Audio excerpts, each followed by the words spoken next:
The story begins in a desolate, war-torn region, scarred by decades of conflict.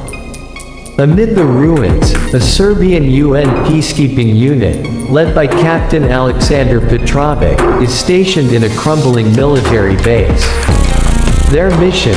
Maintain a fragile ceasefire between local factions. The soldiers' monotony is broken when they hear whispers of unusual deaths in a nearby village, Ravnaluka. Rumors spread of bodies rising from the dead, attacking the living. Locals dismiss it as superstition or propaganda, but a strange unease permeates the air. Meanwhile, at a classified military lab on the outskirts, Drive, Miriam Novak, a virologist, is desperately trying to contain the virus she helped develop. Created under the guise of a biodefense initiative, the virus was designed to enhance human resilience, but instead, it induces uncontrollable aggression and catastrophic cellular decay. The chaos begins when a containment breach occurs during a power outage at the lab. One of the infected subjects escapes, making its way to Ravnaluka. Nikola, a traveling merchant, encounters the infected man on the road. Thinking him a simple vagabond, Nikola offers help. Moments later, screams echo through the forest. Hours later, Nikola, now bitten, stumbles into the village during a bustling market day. He collapses, pale and trembling. A concerned crowd gathers around him. Within minutes, Nikola rises, his eyes glazed and filled with rage. He lunges at the nearest villager, tearing into flesh with inhuman strength. Chaos erupts. The outbreak spirals out of control. The infected multiply rapidly, each bite creating a new aggressor. The virus, airborne in confined spaces, ensures its grip tightens swiftly.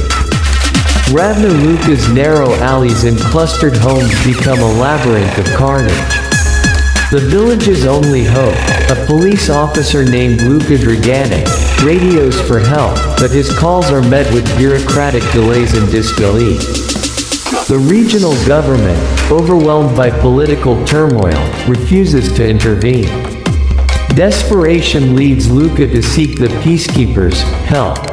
Captain Petrovic's team receives Luka's distress call, but they are torn.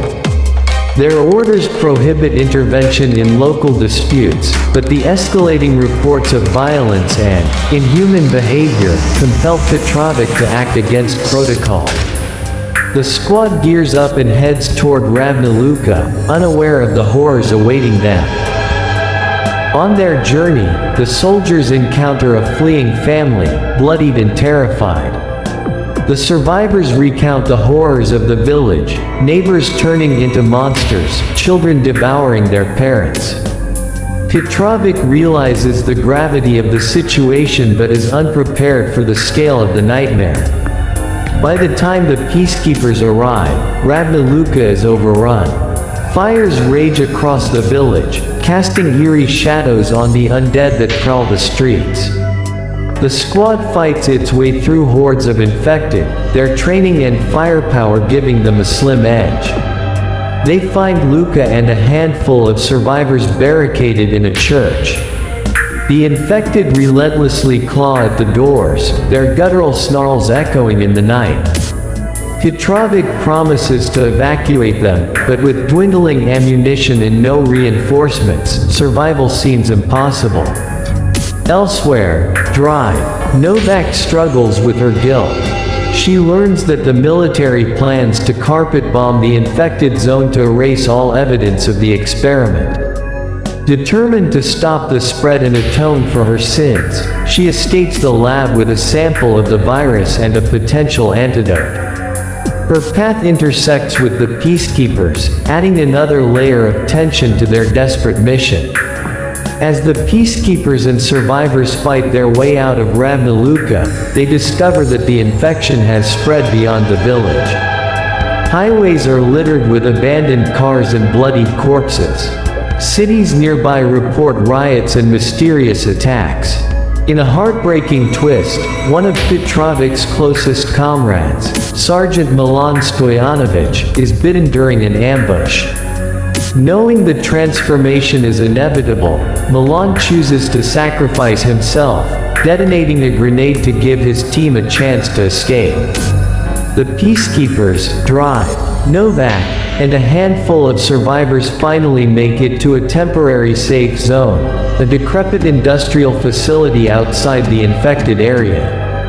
As they catch their breath, Petrovic listens to a radio broadcast.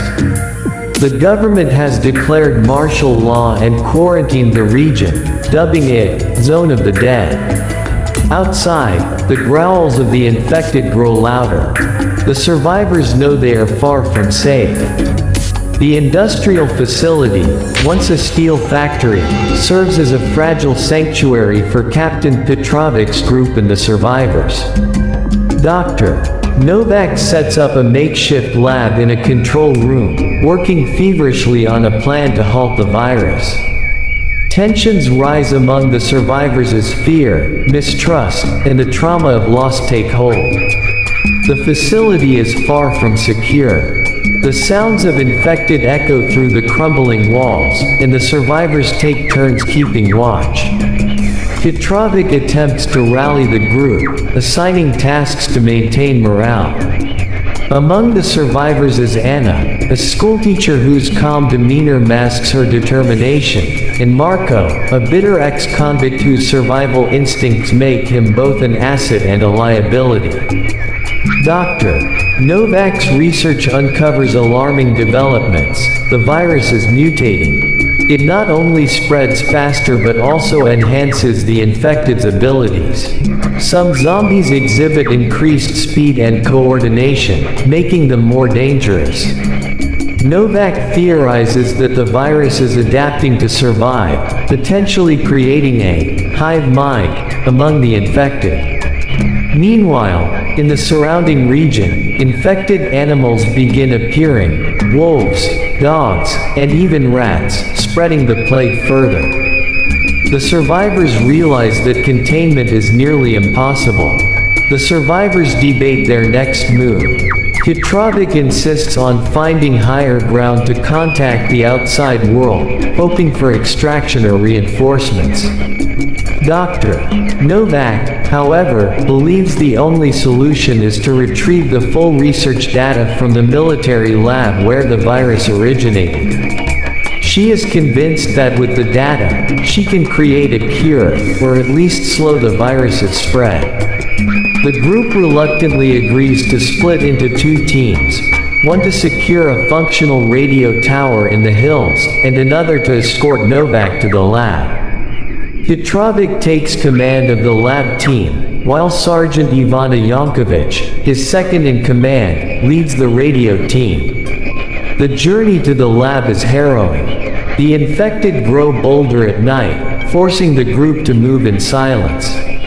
Along the way, they come across a convoy of abandoned military vehicles. Among the wreckage, they find supplies and horrifying evidence of the virus's effects. Soldiers who had turned on one another are now shambling corpses, bound in their final death throes. At the lab, the team battles through waves of infected to reach the central control room. Inside, they find encrypted files in a secure vault containing the original virus samples. Novak retrieves the data, but they also discover a shocking truth: the virus was not an accident. It was weaponized to destabilize enemy nations, and its release was intentional, part of a rogue faction's plot to ignite global chaos. As they prepare to leave, a new type of infected, a hulking, grotesque mutation with enhanced strength, attacks. The group barely escapes, losing another soldier, Private Stefan Radic, in the process. Meanwhile, Yankovic's team encounters their own challenges at the radio tower. They find the structure overrun with infected, including a horrifying scene of a trapped family turned into a feeding ground. The climb to the tower's peak is treacherous, and the infected swarm at the base. Yankovic manages to transmit a distress signal, but the response is grim. The military plans to bomb the entire region, prioritizing containment over rescue. The group is left with a bitter choice: evacuate immediately or attempt to stop the bombing by proving they have a solution. The two teams reunite at the industrial facility. The survivors are divided. Some, like Marco, argue for abandoning the mission and finding a way out of the quarantine zone. Others, including Anna, side with Novak, believing her work is humanity's best chance. Petrovic must mediate the growing tension, knowing that mistrust could tear the group apart.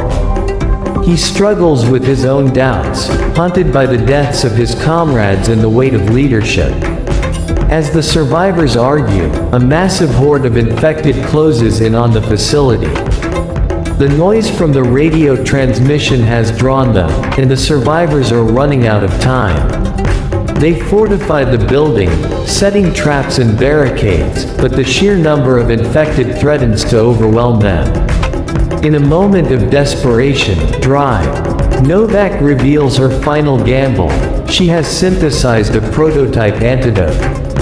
It's untested and could be fatal, but it might offer temporary immunity or slow the virus in the infected.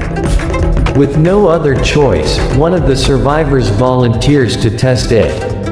The infected breach the facility's defenses, leading to a brutal, claustrophobic battle. The survivors fight valiantly, but the infected's numbers and ferocity push them to the brink. Several characters are killed, including Sergeant Yankovic, who sacrifices herself to save the group. The prototype antidote shows promise, as the volunteer survivor gains a temporary edge against the infected. However, the battle ends with the group forced to abandon the facility, retreating into the wilderness with dwindling supplies. Despite their losses, the survivors manage to escape the horde. Novak, clutching her data and samples, is more determined than ever to stop the virus. The survivors look out over the burning region, realizing the scale of the disaster. Petrovic vows to lead the group to safety and ensure Novak's work reaches the outside world. As dawn breaks, the infected still linger in the shadows, and the survivors steel themselves for the trials ahead.